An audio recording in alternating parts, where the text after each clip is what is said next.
Well, after being delayed to update 13.6, the Star Trek crossover event has gone live in the Armory. And this is an event, when I heard the rumors of it back in, God, I think this leaked like, 6 months ago that this was happening? When I heard those rumors, I was very excited to hear about it because I'm a huge Star Trek fan, grew up watching, Next Generation, Deep Space Nine, Voyager, Enterprise, all the good stuff, and I still watch it today thanks to Paramount Plus.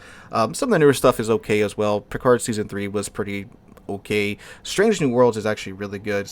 Get that same vibe as the original series and all that jazz. But anyway, so yeah, I was excited for the Star Trek crossover event, and there's a good chance many of you were as well, because the player base, we're all in like the late 20s, 30s, 40s-ish area. I think that makes up like 70% of the player base. So we were all, children's when Star Trek was big back in the 80s and 90s.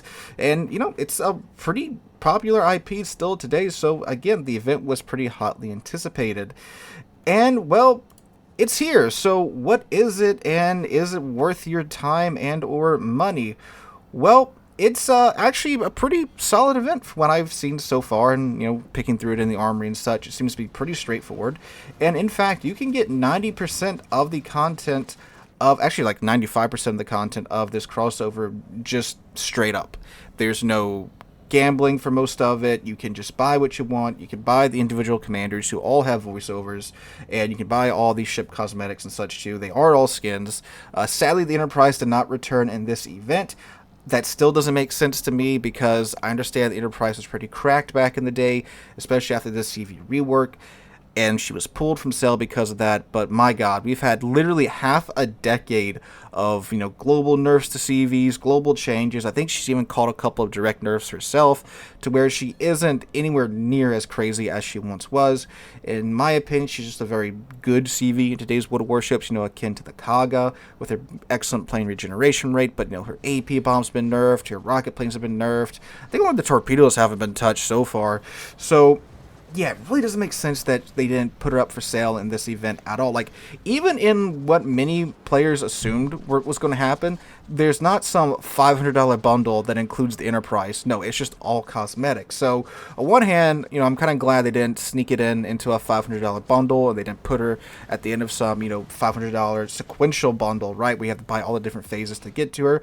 I'm glad they didn't do that, but I'm also disappointed they didn't bring her back in some way. Like, they showed an oddly high amount of restraint here where they didn't throw her into the Star Trek containers, believe it or not. Like, again, there's no ships being sold in this event, just the cosmetics. So, on one hand, props to them for not doing that. On the other hand, I really don't understand why they just don't sell the ship outright anymore. But anyway, what can you get in the event? So, the first thing is that not only does the port look cool, it's the bridge of the Enterprise D, but it's actually interactable. You can click on the forward view screen, and you'll be transported to what I think is supposed to be Vulcan, where your ship will be in the water.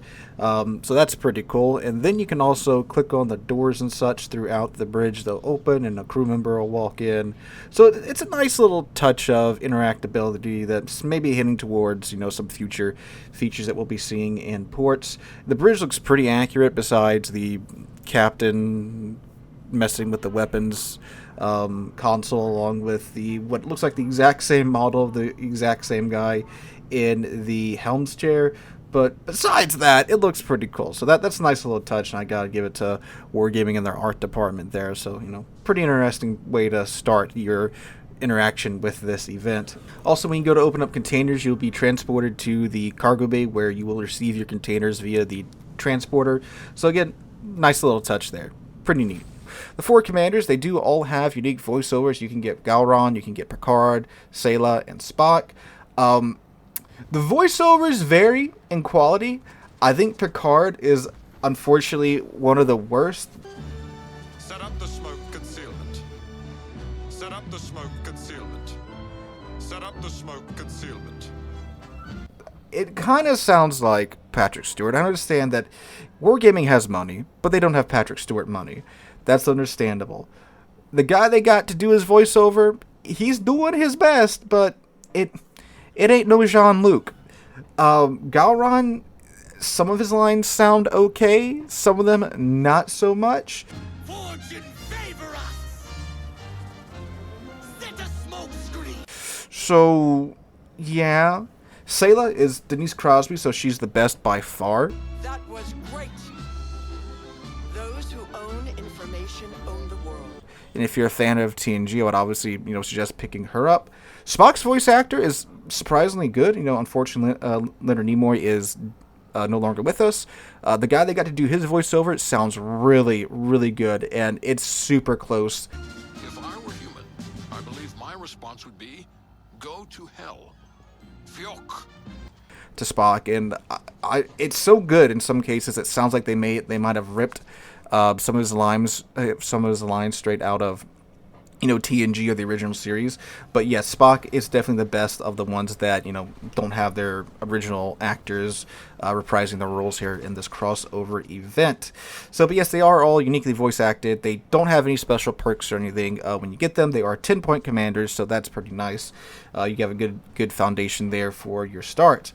The ships, you have a cosmetic for the Enterprise, for a Klingon bird of prey, for a Romulan warbird, and there is one for the Gneiss now that is the Vulcan cruiser, and that is the one that you cannot get outright.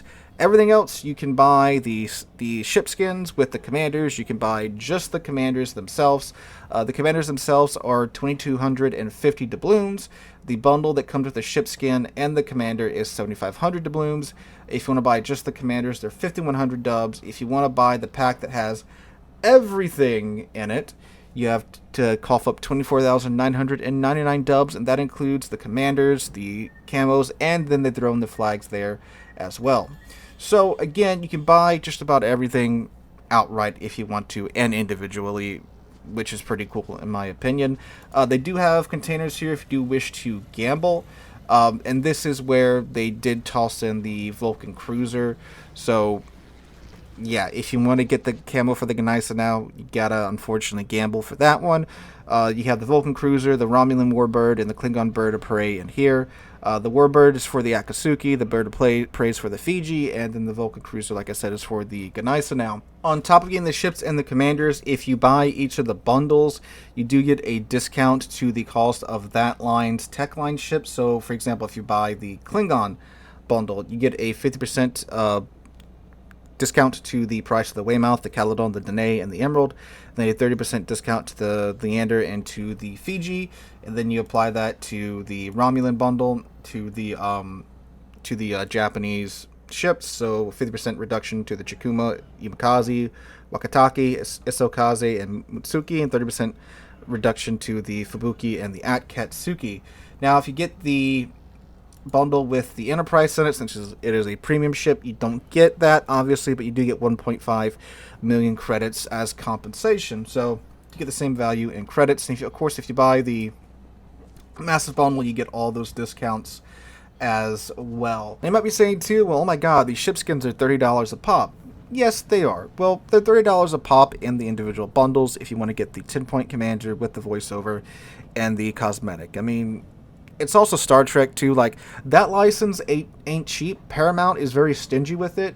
They will copyright strike even YouTubers that are like reviewing their series, and even the ones that are giving them like positive reviews. They will still copyright claim them if they show a little bit too much of whatever scene or whatever it is that they're talking about. So they're pretty stingy about this stuff. So the license ain't cheap, obviously. Wargaming obviously has to make money as well. So yes, it is a little pricey, but it's all cosmetics. There's no crazy ships that are being released in this event. It's just, purely a cosmetic event along with the commanders and such. So, for what this event is, in my humble opinion, it's a pretty solid event. And really what these collaboration or crossover events should be. It's, hey, look, guys, we got the license to this IP. We made 4 commanders. We even got one of the original voice actresses to come back and, reprise a role for this crossover. They all have unique voiceovers. They all say the lines from the show, which they do. And look, we made 4 ship skins. If you want to buy them, here they are with the commander bundle individually. You want to drop a few $100, buy everything. Here's a bundle with everything in it. Knock yourselves out. And if you want to gamble a little bit, we even threw one of the one of the skins in the container. So if you want to, I don't know, just get your gambling fix, there is that. So I do like that it's not really relying too heavily on gambling, that you can just buy everything straight up. That's big ups for me for wargaming. Now, the Enterprise, I'm still torn on that. Again, I really do like that she isn't stuffed into a premium container or put at the end of a massive, $300 sequential bundle. I do really like that. I just don't get why she isn't available for outright sale anymore. It's been a long time since she's been outright busted. And when you're having a Star Trek crossover event, but the Enterprise hasn't been available for 5 years for direct sale. I mean, I get that a large portion of this player base has been playing for over 5 years, and there's a good chunk of players that do have the Enterprise already. So, yeah, but like for all the new guys that don't, it would have been nice to see her come back for a direct sale in this event. They are giving, I don't know, however many away if you do join up for the test for the CV rework. So there's that. Now, if an auction pops up, surprisingly, over the weekend where the Enterprise is in auction, that's a big red flag, right? I don't think that's going to happen. I think they would have announced it by now. So, yeah. But, yeah, pretty straightforward event. Again, I like that you don't have to jump through hoops to get, 90% of the stuff. You can just buy it outright. And, again, I'm a big Star Trek nerd, so I like it. So let me know what you guys think about the event in the comments down below. You planning on picking anything up, or are you just going to pass this one on by? Hope you guys enjoyed. Have a wonderful Thursday, wonderful rest of the week. Hope to catch you guys in the next one.